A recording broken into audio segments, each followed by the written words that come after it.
Hello and good morning everyone. I welcome you all at Eduverse News Analysis. Today is 17 July 2023 and we are going to discuss important news and articles from The Hindu newspaper. So let's see what important news we got today to discuss. So before starting the video, for PDF join Telegram channel Eduverse News Analysis. Link आपको description box में provided है. Make sure video को last तक देखें so that सारी important news आपके यहाँ पर कवर हो. तो चलिए स्टार्ट करते हैं और देखते हैं आज हमें क्या क्या डिस्कस करना है. Now very first article is government setup new panel to review all NSO data. Now government ने यहाँ पे क्या किया है, एक न्यू पैनल को सेटअप किया है to review all NSO data. NSO data क्या होता है, आपका नेशनल स्टैटिकल ऑफिस होता है, जो कि जो आप जैसे जो भी आपका डेटा कलेक्शन होता है, मेथोडोलॉजीज होती हैं, डेफिनेशंस होते हैं, जो कॉन्सेप्ट्स होते हैं, उनको क्लियर करता है. तो आप यहाँ पर देखेंगे it replaces a committee which examined economic data set only. यहाँ पर इस कमिटी ने, ये जो न्यू पैनल को सेटअप किया जा रहा है, ये जो न्यू कमिटी बन रही है आपकी, सिर्फ जो हमारा इकोनॉमिक डेटा सेट है उसको यहाँ पे एग्जामिन करने के लिए क्या किया है, रिप्लेस किया है. Move follow sharp critic of India statistical machinery new panel to advise government on survey identifying and plug data gaps. तो यहाँ पर जो न्यूज हमारा पैनल सेटअप होगा वो क्या करेगा, गवर्नमेंट को एडवाइस करेगा, जो सर्वे हो रहा है, किसी भी चीज को आइडेंटिफाई करना है, कैसे आइडेंटिफाई करना है, जो डेटा गैप्स है उनके बीच में. तो इसके लिए यहाँ पे ये सारे काम कौन करेगा, हमारा न्यू पैनल करेगा. तो आप एक बार यहाँ पर रिविजिट कर सकते हैं. The new standing Committee on Statistics has a broader mandate to review framework and results of all NSO survey. तो ये हमारी जो new standing committee on statics बन रही है उसका जो एक तरीके से मैंडेट है वो बहुत ज्यादा ब्रॉडर है. वो जितना भी हमारा NSO का सर्वे होता है, जो भी उसके रिजल्ट्स होते हैं, फ्रेमवर्क होते हैं, सारी चीजों को रिव्यू कौन करेगी, standing committee on statistics. The panel replaces the standing committee on economic statistics setup in 2019. 2019 में क्या होता है, हमारी standing committee on economic statistics, आपको ये याद रखना है, standing committee on economic statistics को सेटअप किया जाता है 2019 में. After the findings from the last round household survey on consumption expenditure and employment were junked citing data quality issue.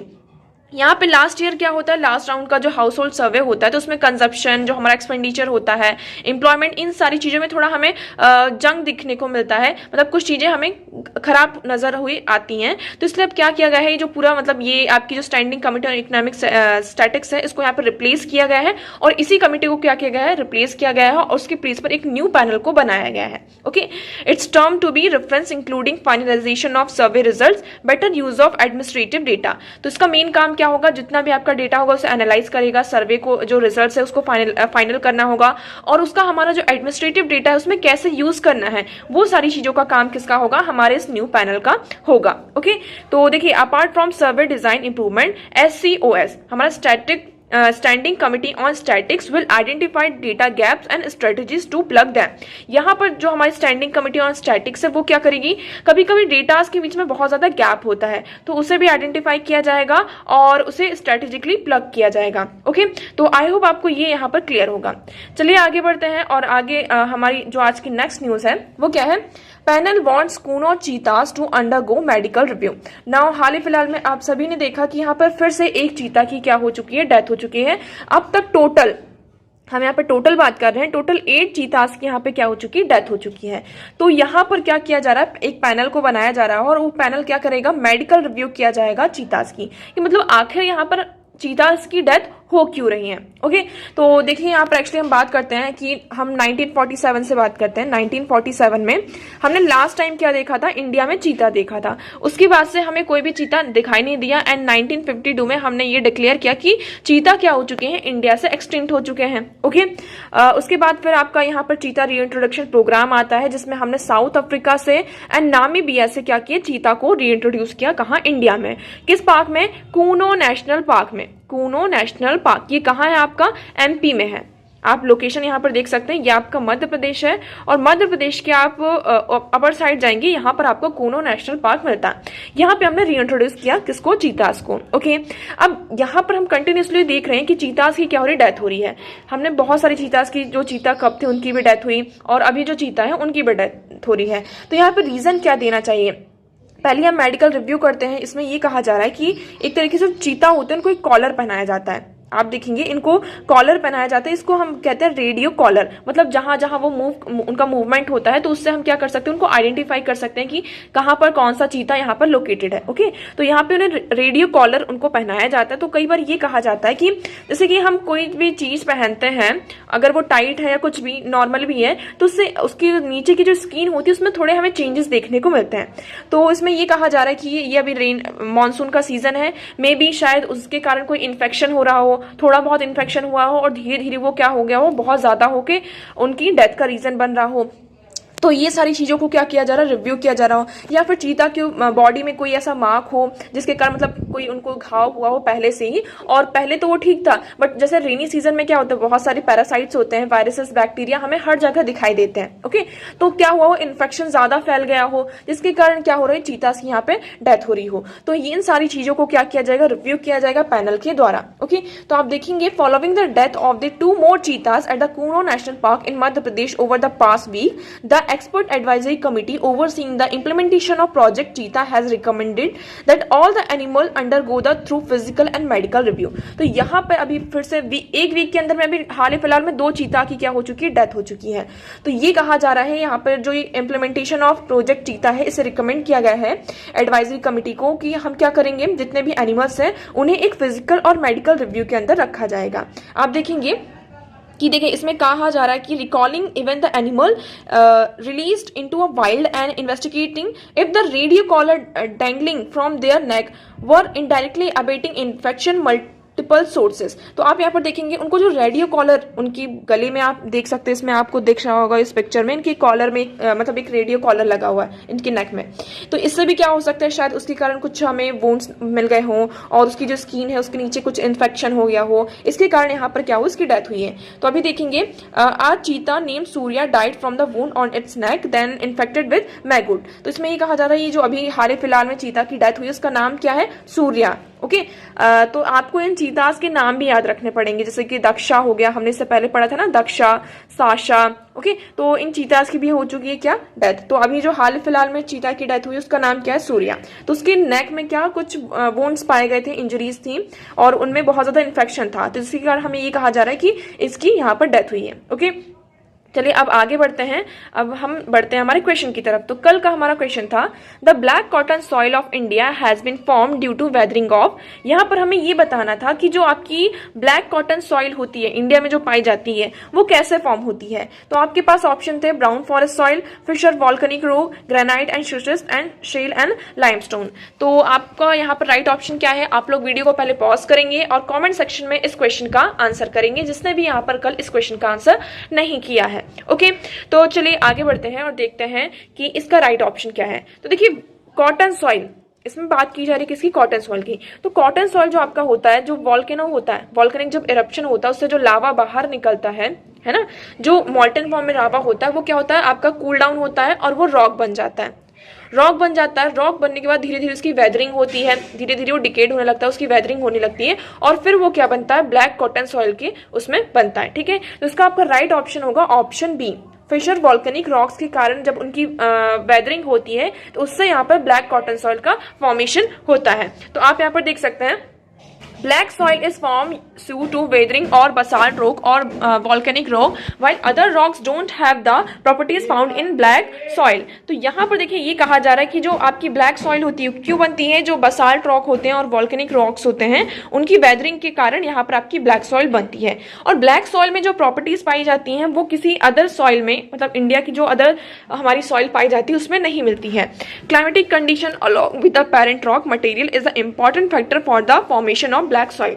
यहाँ पे आपको एक क्लाइमेटिक कंडीशन भी चाहिए ब्लैक सॉइल की फॉर्मेशन के लिए। अब आपकी ब्लैक सॉइल कहाँ कहाँ पाई जाती है वो स्टेट्स के नाम आपको यहाँ पर पता होने चाहिए, क्योंकि देखिए ब्लैक सॉइल है जहां पर, तो ऑब्वियस सी बात है वहां पर किसकी खेती होती होगी, ज्यादा कॉटन की। इस तरीके से आप यहाँ पर लिंक कर सकते हैं कि जहां पर जो सॉइल है उससे वहां पर कौन सी खेती मेनली की, कौन सा वहां पर क्रॉप का प्रोडक्शन ज्यादा होता होगा। तो आप देखेंगे कहाँ कहाँ पाया जाता है, Gujarat, Maharashtra, Karnataka, Madhya Pradesh, on the Deccan lava plateau and Malwa plateau where there is both moderate rainfall and underlying basaltic rocks। तो ये मेनली आपकी कहाँ पाई जाती है? गुजरात, महाराष्ट्र, कर्नाटका एंड मध्य प्रदेश में आपकी ब्लैक सॉइल पाई जाती है। डेक्कन लावा प्लेटू एंड मालवा प्लेटू में भी आपको ब्लैक सॉइल देखने को मिलती है। ओके, अब देखिए इसमें कुछ ऑप्शंस हैं।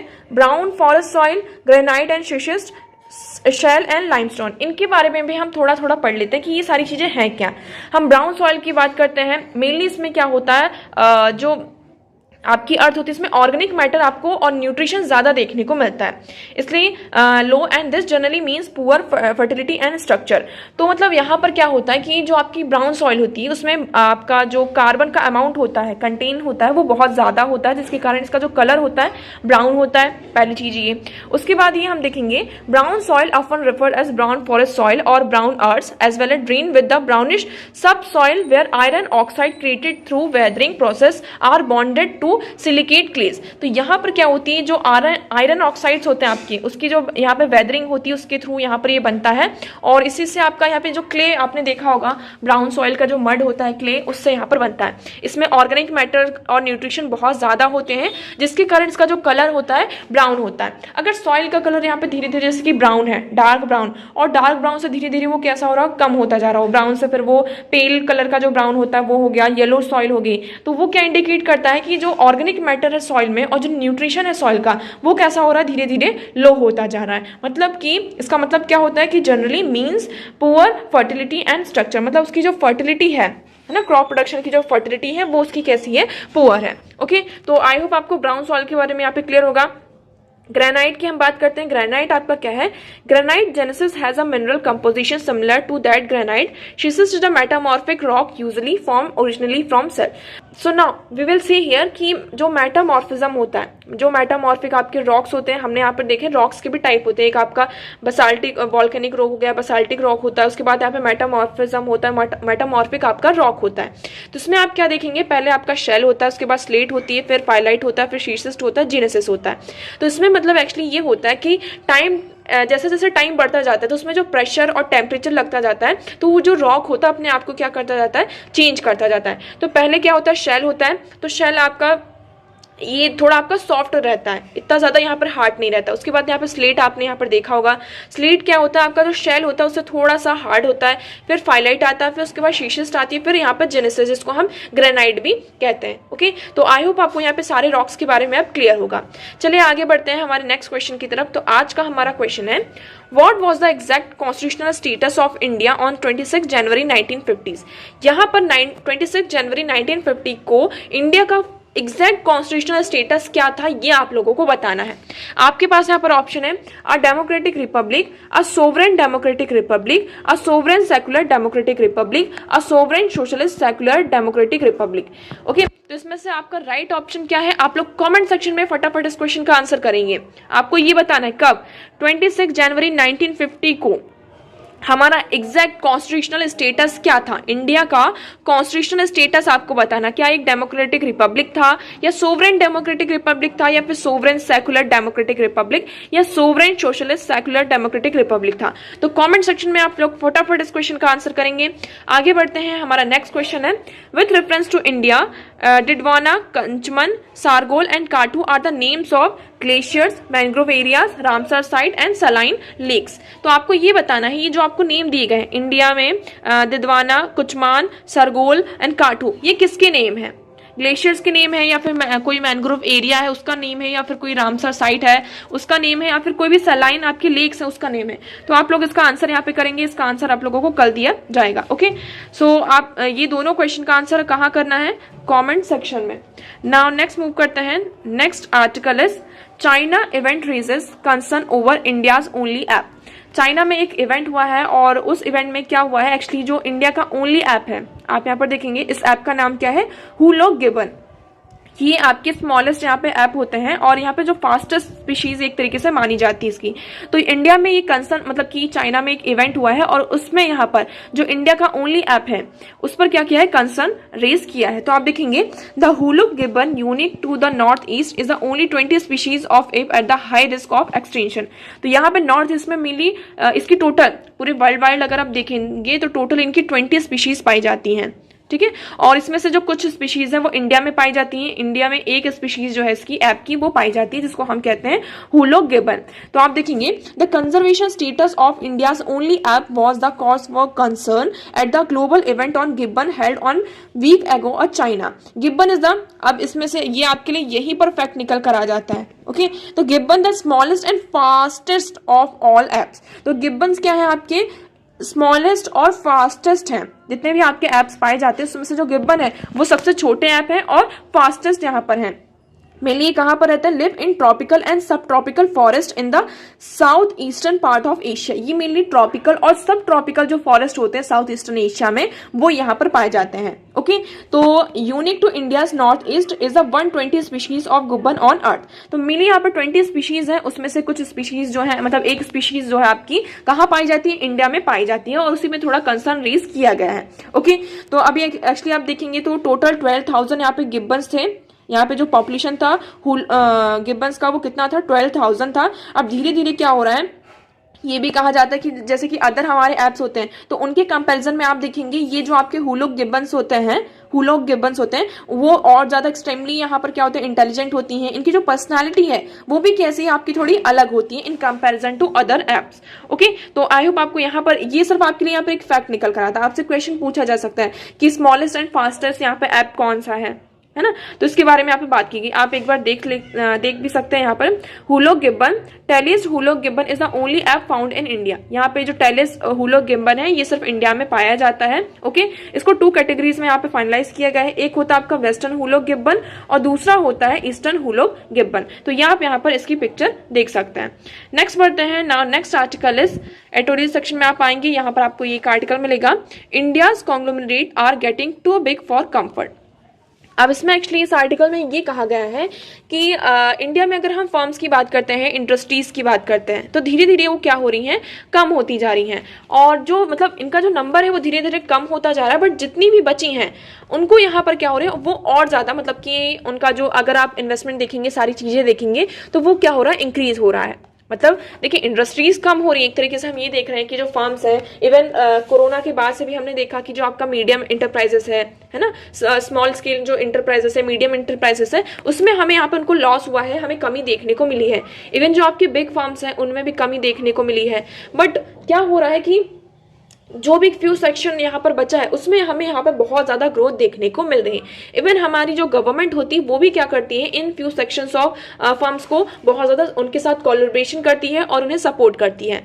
क्यों करती है, क्योंकि गवर्नमेंट का ऐसा कोई मोटिव नहीं कि हमें उनसे क्या करना है कि कुछ इंसेंटिव चाहिए इस तरीके का। एक्चुअली ये होता है जब वो उनको सपोर्ट करेंगे तो इससे क्या होगा, आपका जॉब का क्रिएशन होगा, उनमें ग्रोथ होगी। तो ग्रोथ हुई मतलब कि जॉब का क्रिएशन हुआ तो अल्टीमेटली वो किसको यहाँ पर बेनिफिट कर रहा है, हमारी इकोनॉमी को, हमारी कंट्री को ही बेनिफिट कर रहा है। इसलिए गवर्नमेंट भी क्या करती है, ये जो बड़े बड़े फार्म्स होते हैं, इंडस्ट्रीज होती हैं, इन्हें यहाँ पर एक तरीके से हम क्या करते हैं, सपोर्ट करते हैं, कोलैबोरेशन यहाँ पर करती हैं। ओके इतना आपको समझ में आया।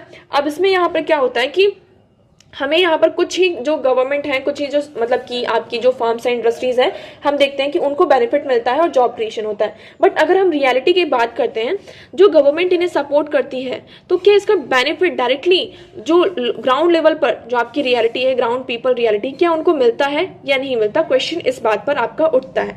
मतलब देखिए गवर्नमेंट ने क्या किया, इनको सपोर्ट किया, ये जितने भी फर्म्स थे इन्हें सपोर्ट किया, बट इसका जो रियल बेनिफिट है क्या इन जो हमारे पीपल्स को मिलना चाहिए, जो हमारी जनता को मिलना चाहिए, वो मिल पा रहा है या नहीं मिल पा रहा है, इस पे थोड़ा सा हमारा क्या होता है, क्वेश्चन मार्क आता है। ओके इसी के चलते यहाँ पे ये कहा जाता है कि हम क्या करते हैं, जो कि कुछ इंडस्ट्रीज को हम यहाँ पर मार्केट में बहुत सारे हमारे पास जब ऑप्शन धीरे धीरे क्या होता है, जैसे कि जब कुछ इंडस्ट्रीज बचती हैं, आपके पास यहाँ पर सिर्फ फ्यू इंडस्ट्रीज हैं, तो इससे क्या होता है, आपके पास ऑप्शंस भी कम हो जाते हैं। ऑप्शंस जब यहाँ पर डिक्लाइन होते हैं तो अल्टीमेटली यहाँ पर लॉस किसको होता है, कंज्यूमर्स को लॉस होता है। जैसे कि आप यहाँ पर हम टेलीकॉम सेक्टर की बात करते हैं या फिर कोई भी आपका अदर फॉर्म है, अगर वहाँ पे कुछ ही इंडस्ट्रीज बचती हैं तो इससे क्या होता है कि उसकी मोनोपोली हो जाती है। यहाँ पे जब मोनोपोली हो गया तो वो जो भी चाहेंगे हमें वो करना पड़ेगा, है ना। ना, एक तरीके से हम, और जब मार्केट में यहाँ पर बहुत सारी इंडस्ट्रीज होती हैं तो एक दूसरे के बीच में क्या होता है, कंपटीशन होता है, तो इसका डायरेक्ट बेनिफिट किसको मिलता है, हमारे कंज्यूमर्स को मिलता है।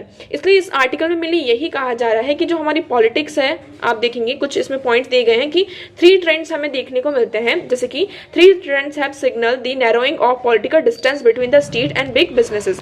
First, the embrace of neoliberalism by the powerful voices within and outside the state. This implied adoption of the view that the role of the state is not to regulate private capital but to facilitate the growth as means to all round economic progress.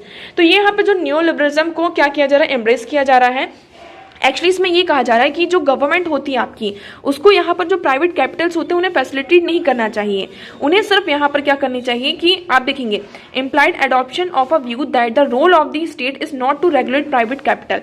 यहाँ पर जो private capital है उन्हें regulate करने की जरूरत नहीं है, मतलब गवर्नमेंट क्या करे, प्राइवेट कैपिटल को रेगुलेट ना करे, सिर्फ उनका जो ग्रोथ है उसमें फैसिलिटेट करे, मतलब उनकी ग्रोथ में उनकी हेल्प करे। तो अल्टीमेटली क्या होगा, इसमें आपकी जो इकोनॉमिक प्रोग्रेस होगी, ये न्यूलिबरलिज्म का आपका कॉन्सेप्ट है। उसके बाद हम सेकंड बात करते हैं, is the propagation of the view that the state must help strengthen domestic big business, not just hold its own again giant global competitors. यहां पर ये कहा जाता है कि जो गवर्नमेंट होती है आपकी, तो जितने भी आपके डोमेस्टिक बिग बिजनेसेस हैं उनकी हेल्प करना चाहिए। इसलिए नहीं करना चाहिए कि हमें क्या बनना है, ग्लोबल कॉम्पिटिटर बनना है, हमें इसलिए करना चाहिए but to step beyond Indian shore. State policy, diplomacy and public resources including those channelizing through public bank had serve as a instrument for the purpose. तो यहाँ पे एक तरीके से क्या करता है, ये जो हमारी पब्लिक होता है उसको सर्व करना है, इसलिए यहाँ पर जितने भी हमारे डोमेस्टिक बिग बिजनेसेस हैं उन्हें यहाँ पर सपोर्ट करना चाहिए। नेक्स्ट इसमें ये कहा जा रहा है कि third is the refusal to reduce the influence of the money in politics. यहाँ पर हमें पॉलिटिक्स, आपकी जो पॉलिटिक्स है और आपकी जो इंडस्ट्रीज है, इसको यहाँ पर क्या होना चाहिए, अलग अलग होना चाहिए, कोलैबोरेट नहीं करना चाहिए। क्योंकि एक तरीके से यहाँ पर जब पॉलिटिक्स में मनी का रिफ्यूजल होता है, एक तरीके से जैसे कोई पॉलिटिकल पार्टी है और उसका बहुत अच्छा रिलेशन है किसी भी बिग फार्म से, किसी भी बिग इंडस्ट्री से, तो एक तरीके से जब पॉलिटिकल कैंपेन्स होते हैं, इलेक्शन होते हैं, तो बहुत ज्यादा क्या होता है, मनी का पॉलिटिक्स में आता है, इन्फ्लूजन होता है ना। तो अल्टीमेटली यहाँ पर क्या रिजल्ट करता है कि वो पार्टी यहाँ पे जीत जाती है और पता नहीं शायद वो अच्छे काम करे या ना करे। तो एक तरीके से ये कहा जा रहा है कि हमें यहाँ पर पॉलिटिक्स में मनी को क्या करना होगा, उसका जो इन्फ्लुएंस है उसको रिफ्यूज करना होगा, रिड्यूस करना होगा। In the event closeness of political parties and therefore of the government they may lead the big business has turn out to be prosecute for gathering the resources needed to manage election and win electoral support. तो mainly क्या कर सकते हैं, जो industries की resources हैं वो किस में यूज कर सकते हैं ये लोग, इलेक्शन में, और जो इलेक्टोरल सपोर्ट है उसको विन करने में, ना कि हमारी जो पब्लिक बेनिफिट्स हैं वेलफेयर के लिए हम उसको यूज कर पाएंगे। इसलिए इसमें देखिए 3 चीजें कही गई हैं कि हमें क्या करना चाहिए, गवर्नमेंट को सपोर्ट करना चाहिए, किसमें फैसिलिटेट करना चाहिए उनकी इकोनॉमिक प्रोग्रेस में, ना कि उन्हें रेगुलेट करना चाहिए, कंट्रोल करना चाहिए। दूसरी इसमें बात की जा रही है कि हमें यहाँ पर जो डोमेस्टिक बिग बिजनेसेस है उन्हें स्ट्रेंथन करना चाहिए, जिससे कि एज अ ग्लोबल कॉम्पिटिटर की तरफ वो सामने निकल कर आ सकें। थर्ड, यहाँ पर मनी को पॉलिटिक्स से हमें अलग रखना होगा, मतलब इंडस्ट्री आपकी और जो पॉलिटिक्स है इसको यहाँ पर कोलैबोरेशन इनके बीच में नहीं करवाना चाहिए। ओके, तो आई होप आपको ये आर्टिकल पूरा क्लियर होगा। चलिए आगे बढ़ते हैं, हमारा नेक्स्ट आर्टिकल है flood feud. State must coordinate to evolve a joint strategy to combat flood. अब देखिए इस पूरे आर्टिकल में सिर्फ यही कहा जा रहा है, आप इसको पूरा रीड करेंगे, नेचुरल डिजास्टर कोई भी हो आपका, हम नेचुरल डिजास्टर की बात करते हैं यहाँ पर, तो कोई भी आपका नेचुरल डिजास्टर हो, फ्लड आता है आपका या फिर कोई इन्वायरमेंट पॉल्यूशन है, तो वो यहाँ पर ये नहीं देखता कि वो इस स्टेट में है या फिर दूसरे स्टेट में है, ये ए स्टेट में है कि बी स्टेट में है या फिर सी स्टेट में है।